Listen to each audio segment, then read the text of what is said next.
What is up, guys, and welcome back to Bottled in Bond.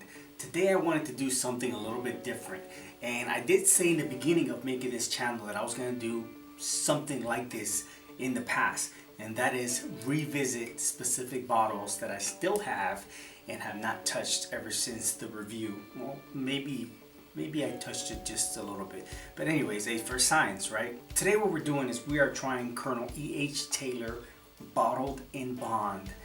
This bottle I've had for 6 months, I don't know, I'm guessing. It was way before the pandemic, way before COVID. I want to say it was during the winter time, maybe even longer than that. No, it was probably during the winter time, but definitely before COVID-19. And when I had it, and I'll post a link to the first video where myself and Amanda reviewed it, and we pretty much said that it was trash. Maybe I shouldn't have said that, because I have gone back to this bottle once more, and when I had it again, it was supreme. It was classic bourbon. It was delicious. It was sweet, and there were so many different notes that I could not pick it up. I couldn't pick up with an unexperienced palate, and maybe with what I had eaten, and maybe because the fact that we had I believe it was Eagle Rare and Buffalo Trace beforehand, so maybe there was a few factors. Nonetheless, we are going to try Colonel EH Taylor Small Batch Bottled in Bond once again. Bottled in Bond means that it is also 50% alcohol by volume, 100 proof. This is coming from the Old Fashioned Copper Distillery, obviously available through Buffalo Trace, but it is distilled, aged, and bottled by Old Fashioned Copper Distillery in Frankfort, Kentucky. Let's open this baby back up. Course dry now. Maybe I should have tipped this one over whenever I was doing my tip over reviews, right? I don't know what I was thinking, to be honest. There we go. Delicious.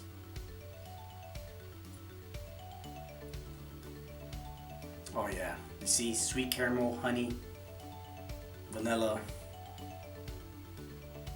corn, believe it or not. I do remember saying that their mash bill was exclusive, but do pick up corn, obviously, right? Oh, I just got like a little peppermint.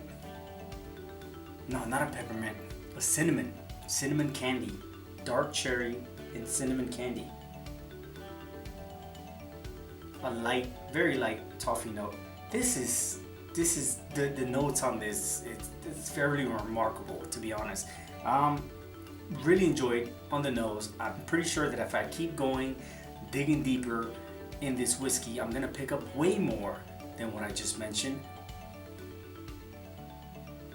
Oh yeah, now I'm picking up coffee cake, sweet coffee cake, nutty, almost like a glazed donut as well. Maybe not a glazed donut, like a toaster pastry, cinnamon strudel, whatever. It smells like breakfast. It smells like sweet, delicious honey maple creamy breakfast treat deliciousness of goodness, and I don't know how else to describe it. But to the nose, it's remarkable. If I was going back to the days where I was pretty much giving points or whatever on what I'm picking up in the nose, out of 100, this is definitely in the 90s. I'd give it like a 94, 95 on the nose alone. It is remarkable. Cheers. So it does pack a heat, but it packs a light heat. It's a light heat that's easy to enjoy. Very sweet, honey forward. It has a small burn mid palate, but while it's on your palate, it is expanding and the flavors are starting to come out. Although I'm not going to do it, I can almost guarantee you that with a drop of water or maybe a small ice cube, you can really open this whiskey up to even more flavors that you have not picked up by drinking it neat. There goes that coffee note again. Mid palate. Towards the finish, I'm getting like a dark cherry. Still pick up that cinnamon. Sweetness of honey and vanilla remain forward in the beginning, mid palate, and towards the finish. A little peppery on the finish on that second pull, as Master Guns beer review would say. Not so much on the third hit. Still remains sweet. A little more cinnamon. Candy-like. Honey-like. No. Like I said, I wanted to do this video because I wanted to go back to EH Taylor, especially their bottled and bond, and just try it again. Only because first phase went through it and I wasn't picking up anything. It's almost as if my palate not only was inexperienced, but a lot of other factors came into play that ruined my palate to actually go into this and try to pick up any good notes. So we weren't picking up much of anything, right? And then also because I had it a second time, maybe even a third time, and I thought this is freaking delicious. I like it. Why not? And I said, you know what? If this is the case, let me give it another couple months to add on to the months that I've already had it open, airing out, and let me go back to it. And here we are, and it's delicious, and I definitely recommend it. Unfortunately, a Colonel EH Taylor bottled and bond bottle runs you, man, I don't know. I've heard in the 40s. I've even heard in the 50s. If I'm not mistaken, at the Frankfurt distillery, at Buffalo Trace Distillery, I picked this bottle up for about 60.